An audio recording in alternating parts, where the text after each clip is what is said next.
Today, we're going to talk about MDSAP audit agendas, not the audit done by a certification body, but the audits that you do internally. When you do an internal audit and your company wants to become MDSAP certified or already is MDSAP certified, a lot of people say, well, I'm just going to do it the exact same way that the notified body does it. But they have different requirements and goals and objectives than you do. Your job is to monitor your quality system to make sure it remains effective and identify when something goes wrong. But their job is more of a compliance audit. They're doing a spot check.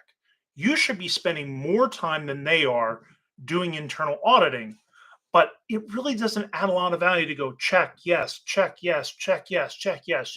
They have this, they have this, they have this. Now, when should you do an audit the way they do it, a regulatory checklist? And when should you do it a different way?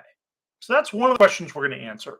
Another question we're going to answer is, should you do your MDSAP internal audits organized by clause of the ISO standard, regulation like FDA or Europe or Canada, FDA, Canada, Australia, Japan, Brazil, or should you use the sections of the MDSAP audit approach document?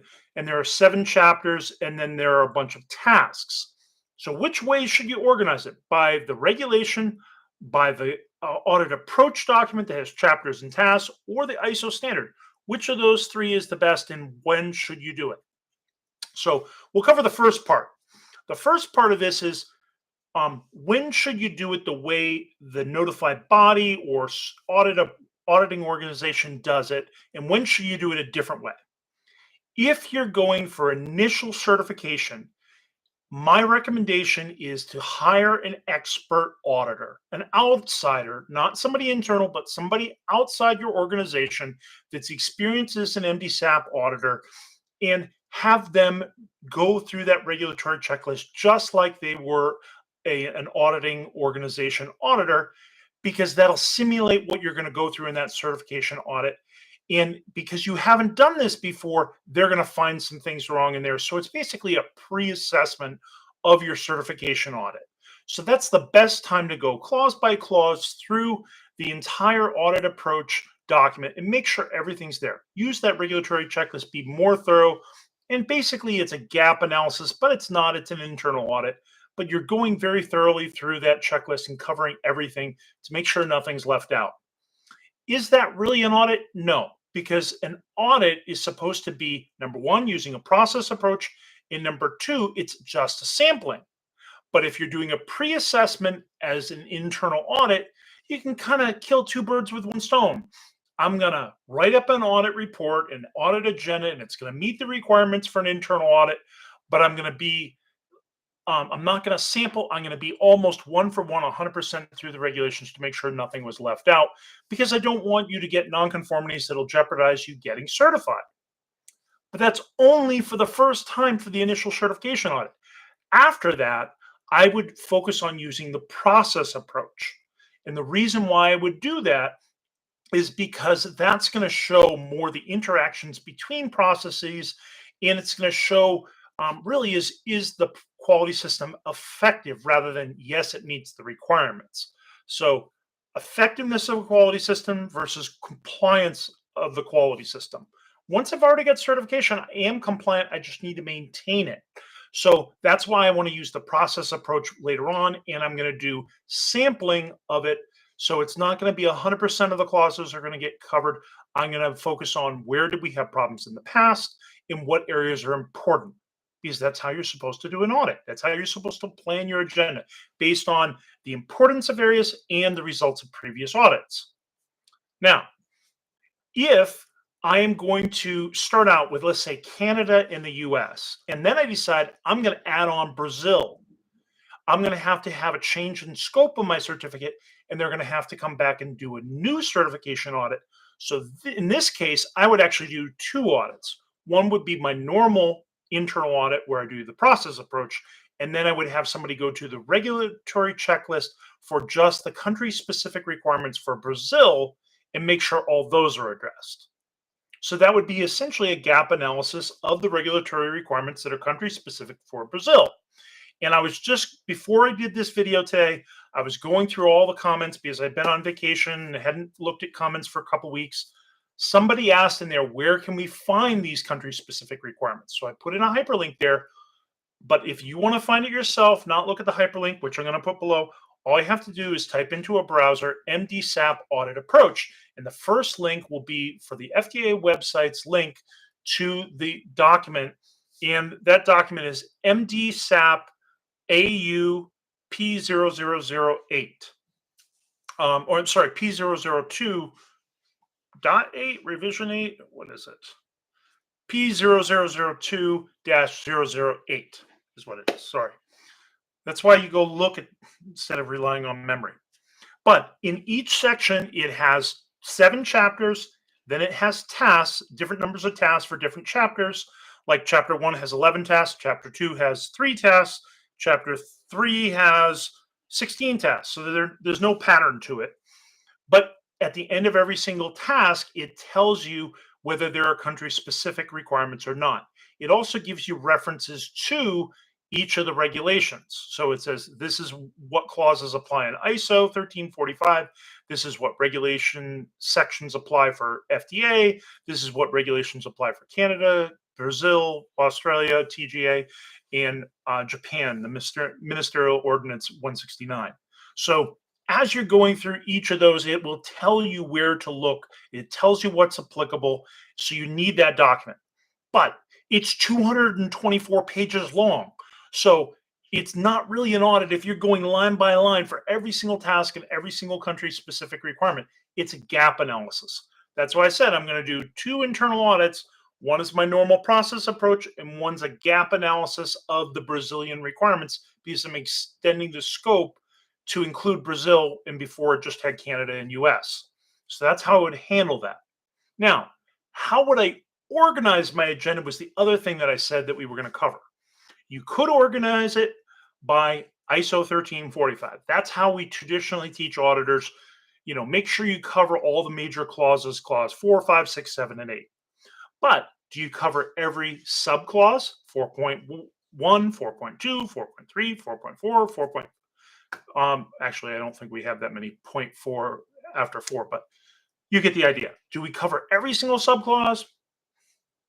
Depends on the importance and the previous results. Based on that, you may or may not. Now, another way of doing it would be to organize it as per any of the regulations. So you could do it. Here's how we're going to organize this by FDA regulations or Canadian regulations or Brazilian regulations. You could do it that way. You could also organize it as per the MDSAP audit approach document. So the 7 chapters, you could have 7 parts to your audit. Now, if you're going to use that approach, you do not want to spend equal amounts of time on all of them. You got to adjust the duration of each one to reflect the importance of that area. So if you're going to cover chapter 2, it only has 3 tasks. It's all about registration. You can probably cover that in an hour. But if you're looking at number 6, production process controls, you're going to probably want to spend a half a day to a day on that one. So it depends on the importance of that chapter and how many tasks there are.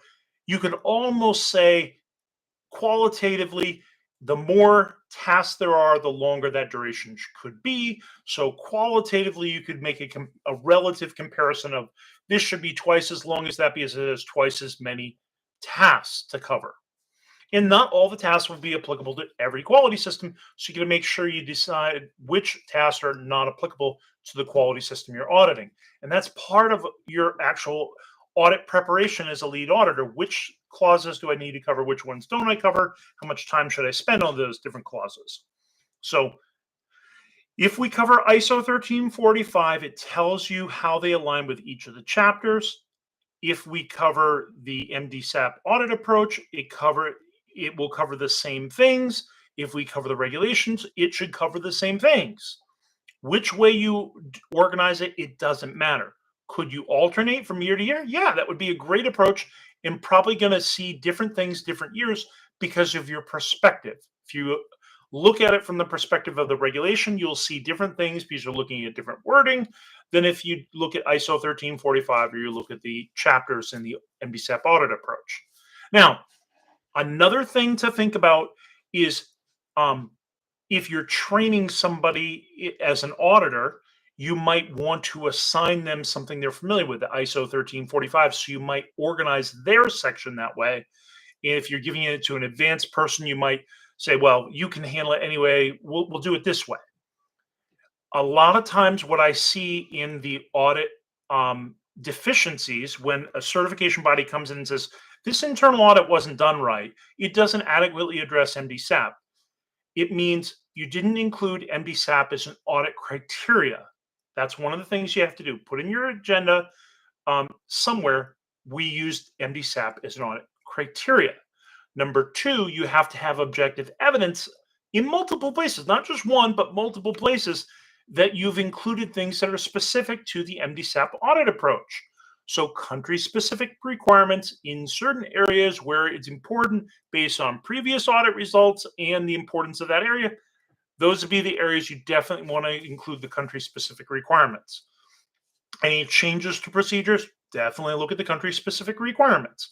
Adding on a new country, country-specific requirements. And I always try to pick examples of records from those countries. So you've got Canada, Brazil, US, and Australia on your scope. Well, then I'm going to pick records of shipping to each of those countries, records of complaints from each of those countries, records of recalls for each of those countries, records of adverse event reports for each of those countries. Am I going to have 3 from every country? Probably not. I'd be lucky to even see 3 from every country. Sometimes there just aren't any. So what do you write in your report? There were no records to sample from this country. No problem. No complaints from that country. That's good news. But no shipments to that country, that also tells you it's not an important area because we're not shipping there yet. So make sure you include somewhere in there, were there any records to sample from the different countries? But CAPA is not a country specific thing, so you don't have to do that for CAPA. But distribution records, complaint records, reporting records, recall records, those should definitely all be country specific records that you're looking at. And you're going to want to cover registration 100%, not sampling there, 100% of the registration because that's such a quick, easy thing to do. You only have 5 MDSAP countries to check. And it should only take you a few minutes each. And it shouldn't change a lot from year to year. So that's how I would approach the MDSAP. Is there a right answer or a wrong answer? No. I'm just telling you my strategy for different times, different situations. If you want advice, contact me, schedule a call, and I'd be happy to answer your questions. Have a great weekend. Bye bye.